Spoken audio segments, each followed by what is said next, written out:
Je vois certains hommes qui se nomment pasteurs et qui portent des talons et qui ont ouvert des hangars appelés églises et ils se font la fortune. De un, les talons qu'on porte même, ça ne vient pas de Dieu. Moitié homme, moitié femme. Vous-même, vous le savez que ces hommes ne viennent pas de Dieu. Parce que le Dieu que nous servons, c'est un Dieu qui ne veut pas que l'homme s'imite à la femme et la femme s'imite à l'homme. Que chacun soit dans son rangée et que chacun respecte l'accoutrement de l'autre. Mais s'aiguiser en portant des talons, les talons, c'est un signe démoniaque, inspiré par les sirènes des eaux. J'imagine, quel est l'état même des fidèles de cette église? Avez-vous été ensorcelé ou envoûté? Lisez-vous la parole de Dieu ou bien vous êtes endormi? C'est vraiment dommage. Vous le savez bien qu'il ne vient pas de Dieu, mais pourquoi rester dans ces endroits? Un pasteur est censé de donner des vrais enseignements qui viennent de Dieu.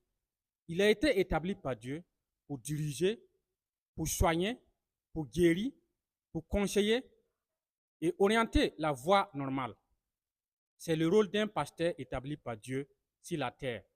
Le disciple fait que écouter les instructions du serviteur avec sagesse, mais en lisant la Bible pour mieux comprendre certaines écritures afin de ne pas être dupé par quelqu'un d'autre. Le disciple n'est pas plus que son maître, mais tout disciple accomplira sera comme son maître. Luc 6, 40. Mais dans Jérémie 23 dit, malheur aux faux pasteurs, des gens qui se sont aiguisés comme des serviteurs, mais qui fait tromper le peuple de Dieu. Jérémie 23. Le disciple, lui, son rôle est là d'écouter. C'est comme une élève. Un élève, il est en classe. C'est pas comme la classe de l'école actuelle, là où on est. Mais au temps ancien, dans les monastères de Shaolin, les élèves sont assis. Ils écoutent les enseignements, les instructions de leur maître jusqu'à la formation finale. Et tout ce que le maître dit de faire, ils le feront avec intelligence et sagesse. Il apprend les instructions afin de pouvoir devenir un jour à l'autre plus que le maître.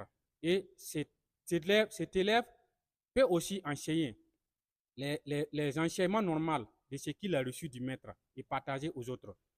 L'élève devient plus grand afin de pouvoir exercer les talents et le ministère laquelle